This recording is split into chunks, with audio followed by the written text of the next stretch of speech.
Hey guys, Zach from Metal Cover here, and welcome back to another video. Today I just would like to announce that first off, sorry about the lighting, it's later at night. I just really want to get this video out of the way. I haven't made one in a while, and I apologize. But I'm not going to be as consistent with lighting anymore. If it's light, fine. If it's not, fine. I'm just going to start doing videos no matter what I can afford and what I can't. At least I don't have a blinding light that way. Anyways, today's the day. The big project that I've been talking about. All Slipknot albums right. The only ones not included are the 10th anniversary of not Spit Out, their self-titled one. Their compilation album, and Crows, because that one you can like barely even find anything of. But we will be including their demo album. So let's start this off. Mentioning their demo album.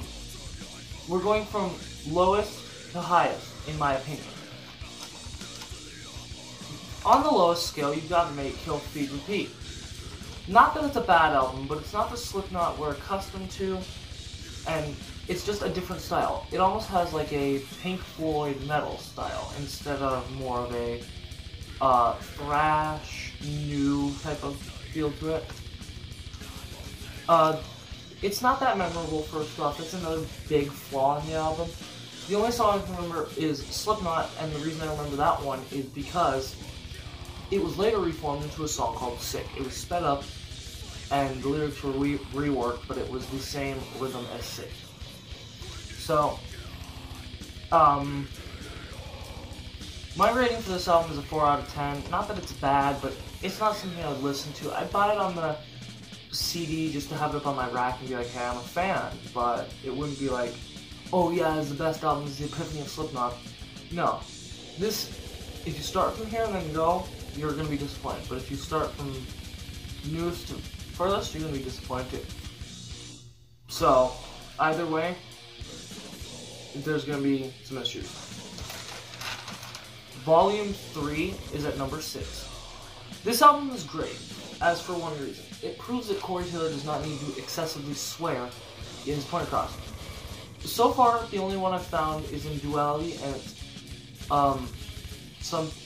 I wish for this, I bitched for that. And that's the only time he swears, if I'm correct.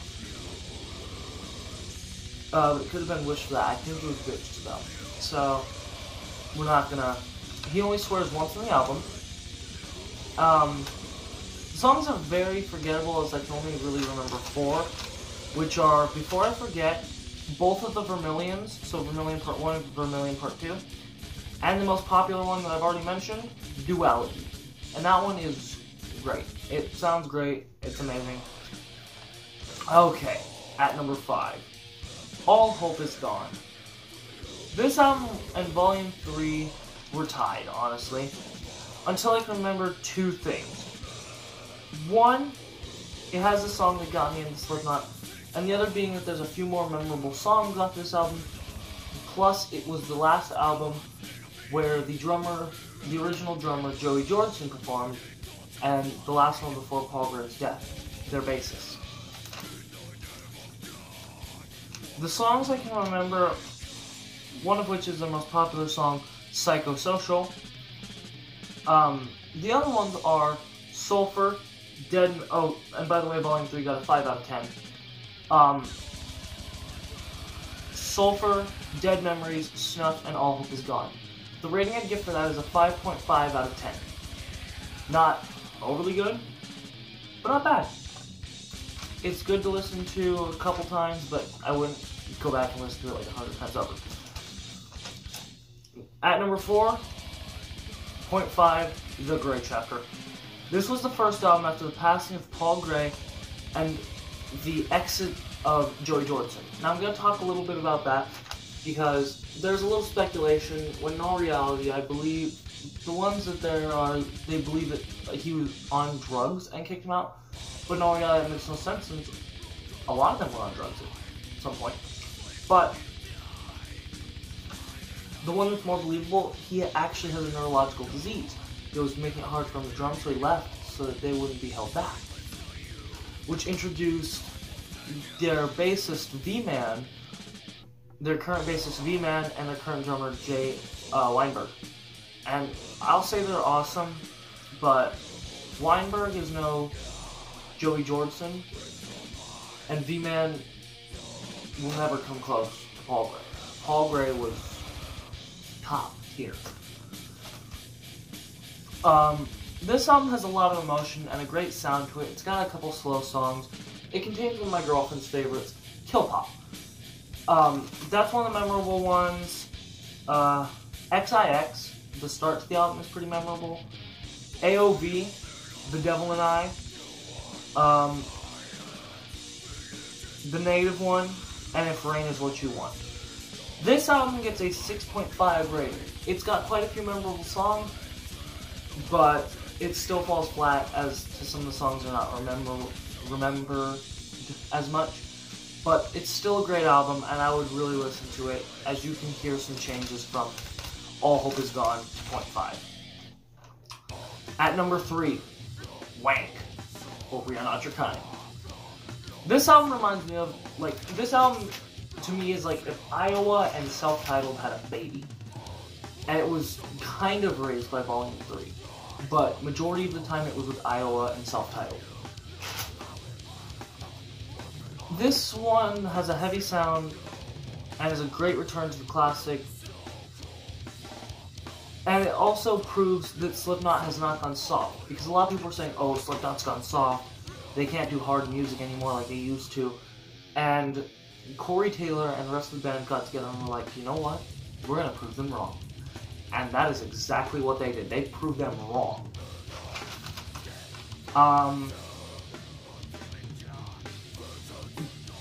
That they have not been watered down, basically. This album contains honestly really great songs, such as their starter track Insert Coin, Unsainted, Birth of the Cruel, Death Because of Death, A Liar's Funeral, Red Flag, Spider, Orphan, which is my girlfriend's favorite, and Soulwave Birth. Honestly, my favorite out of those is A Liar's Funeral. It goes hard and it's soft at the same time. This album gets a 7 out of 5. Honestly, because no album's going to be overly perfect, or at least I haven't found it yet. Not even Tool's new album is perfect, which I will be doing a Tool rating in the future. That's just going to be a long time, considering Tool albums are like 70 minutes long piece, man. Taking an hour out of my day. But 7.5 because the majority of the songs are memorable, but there's still quite a few that are like, they fall off. And it's honestly just a really good album. It goes back to the original style. At number 2, Slipknot, or Self-Titled. The first studio album that started Slipknot as the behemoth, not that behemoth, you know, not the black and death metal behemoth. You get what I mean. We know them as Today. This album is truly what I consider the birth of Slipknot. Make, Kill, Feed, Repeat got them up there, but Self-Titled got them where they are now. This album has a lot of songs that people remember, and those, to me, are Sick, Eyeless, Wait and Bleed, Spit It Out, which is me and my girlfriend's favorite. Spit It Out has two other versions that I will be doing a compare and contrast to. Not with the audio, but more of just in my opinion. And then I'll be giving out which one's better. Prosthetics, Only One, Scissors, and Eeyore. This album was the beginning to something great, and you see the ride through it. It's great, it's amazing, it's powerful, it's full of emotion, it's full of anger. It's everything you want in a metal album. This one has the most nu metal sound, while later on they would drop off a lot of the nu metal.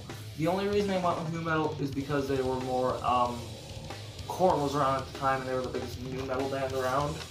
So, and last but not least, I've even said this is my favorite album in past videos. I've done a review of this album because I saw it at a Barnes & Noble, and I bought it because I was moved. So let's begin. Iowa.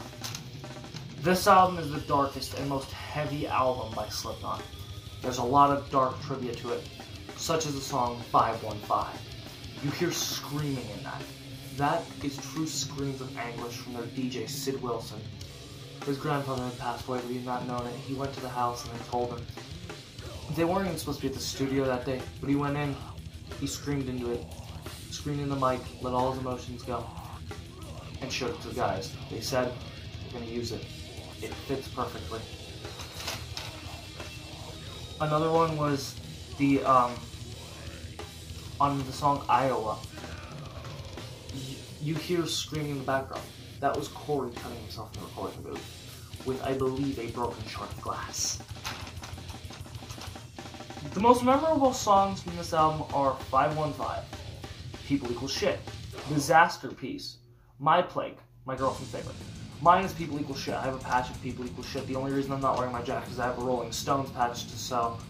Oh, and I did get 3 new patches that I'm going to be doing a patch show-off in January, like a battle jacket show-off and a shirt collection show-off, along with a mask collection. That way I have 3 videos per year that I know are guaranteed.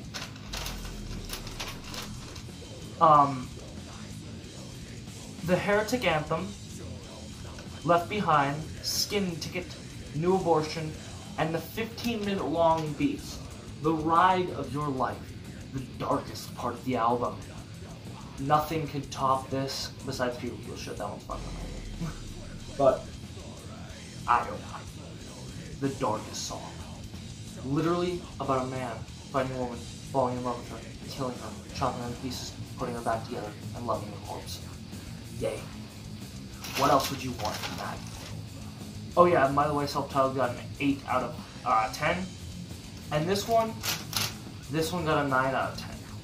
Not all the songs are memorable. An album that would truly get a 10 out of 10 would be a great album with memorable songs all the way through. Later on, I will be doing a full review of all of Cold Chamber's music, which is going to be fun, along with their alternate versions of songs, and a Rings of Saturn review. Since their new album dropped and I've listened to that, I'll be doing Tool eventually, but yeah. Until then, thank you guys for watching. If you enjoyed this video, please leave a like, subscribe, and comment for more videos. Check out the music in the description. Check out my band's Insta. Check out my Facebook page for this channel. And yeah, I'll see you guys in the next video. Bye-bye!